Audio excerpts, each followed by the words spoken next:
Matt Walsh was a guest on the Joe Rogan Experience, and he got to experience the exquisite pleasure of a live fact check. Let's see how he does with it, starting off with his claim. How many people have had this done? Depends on what. I don't think we have exact numbers, but if we're talking about the drugs, I mean, millions. You're talking about hormone blockers? Yeah. Millions of kids have been on hormone blockers, really? I'm sure someone's going to fact check me on that, but my guess is that we're into the millions now at this point. Yeah, that would be my guess. I can say for double mastectomies, I read a report recently that there were over 1,000 done between 2016 and 2019, and when you compare that to how many were done between 2008 and 2015, it's a massive increase.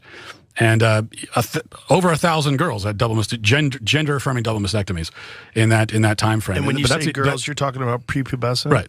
Minors, and that's just up until 2019. And then we know that there's been this exponential increase with all this stuff year over year. So it's a lot. It's too many. Having this happen to one kid is way too many. It's a lot more than one. Okay, so you don't necessarily expect on the Joe Rogan podcast to hear a lot of fact checks, but I love that. We haven't gotten the fact check yet. We're about to. Joe Rogan was actually asking follow-up questions. Like, he didn't really believe the numbers he was hearing. He was suspicious. He was actually thinking critically about it. I was very impressed by it, actually. And you can already tell what shaky ground Matt Walsh is on when he says, is it really in the millions? And Matt Walsh is like, well, someone's probably gonna fact check me, but I guess it's in the millions. And I would just say, for someone who definitely thinks he's an intellectual, shouldn't you fact check it? Like, before you go on other shows and make claims about it, before you make documentaries about it? Shouldn't it not be your guess that it's in the millions? Shouldn't it be a fact that you verified? Shouldn't your position on what should happen be informed by what has actually happened? Shouldn't the facts come first and your opinion on it come second? That is clearly not what happened, and I don't need to speculate anymore because it's gonna be very clear starting this clip.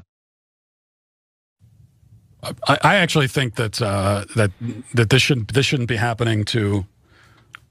That's a very small number, if that's right. It says over the last 5 years, there were at least 4,780 adolescents who started puberty blockers and had a prior gender dysphoria diagnosis. This says it's kind of undercounted, but that would be a big undercounting. Less than 1,000 people a year. Yeah. Yeah, I mean, I would guess hundreds of thousands at this, but I could be wrong. Million sounds great. Yeah, I could be wrong. Yeah. The Media Matters will have fun with that clip. Yeah. Matt Walsh claims it was. Yeah, so they will. Have you considered asking yourself why?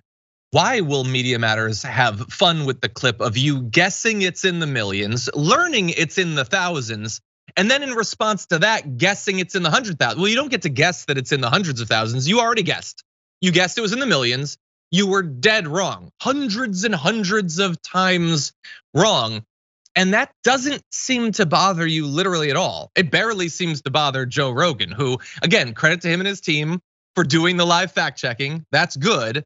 But why doesn't it bother Matt Walsh that he was off by so much, literally hundreds of times wrong?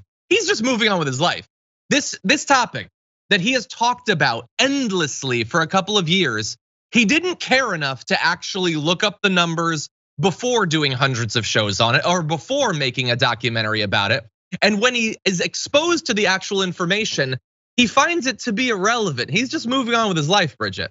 And I also think we have to look at crime in a really important, inquisitive, and civil way. If you look at counties and cities and states, crime is higher in red and Republican states more than it is in liberal cities. I'm sorry. Blue cities, crime is going up rampantly. So you can talk about red states, but let's talk about where the crime is happening. Jacksonville is the murder capital of Florida. Can I just address this from an actual factual point, not a deflection?